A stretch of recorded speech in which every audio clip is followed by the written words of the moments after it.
כן, שלום לכם. אנחנו צריכים לדעת, מובא בספר המידות, נקרא ספר האלף בית לרבי נחמן מברסלב.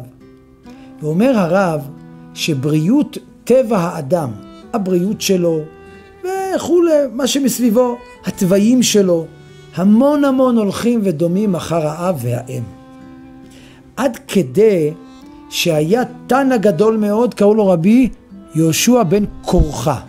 והוא היה צדיק גדול, ירא שמיים מופלג.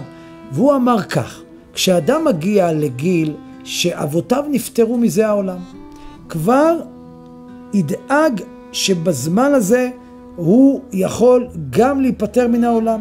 ידע שהגיל הגופות של אביו ואמו היו נחיים בעולם הזה ונפטרו, גם הגוף שלו, בגלל שהטבע של הגוף שלו מאוד דומה ונמשך הרי מהוריו, גם הגוף שלו יכול להגיע לגיל ולזמן של הוריו, וגם כמו הוריו שם להסתלק לחלום הבא. צריך לדאוג, לדאוג זה לא לשבת ולקסוס ציפורניים מדאגה, אלא ידע קודם כל שעד מתי הוריו חיו, גם הוא יכול להחיות עד גיל זמן הוריו. אבל ידאג פירושו, ידאג יראה מצב בריאותו, מצב סביבתו, שידע שהוריו הם בעצם הבוחן, אבן בוחן של בריאות הגוף שלו, בריאות הנפש שלו. יראה מהיכן הוא יצא, מי הוא, הרי הוא יוצא חלציהם של הוריו, איזה מחלות ואיזה בעיות, או איזה טבעים ואופיים, וזה הוא ידע לתקן, וידע לבדוק ולהיבדק ולראות מה הוא יכול להוסיף וכולי.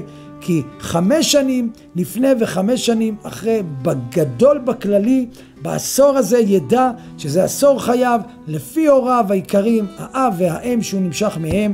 ממילא יכול, אם אביו ואמו היו סובלים מדבר מסוים, גם הוא צריך להיבדק ולראות שהוא לא כך, או אם כן יקבל את הטיפול הנדרש והנצרך, ולא לזלזל בדבר הזה, כי הוריו הם בעצם הגושפנקה החותמת למה טבעו של האדם, אופיו של האדם.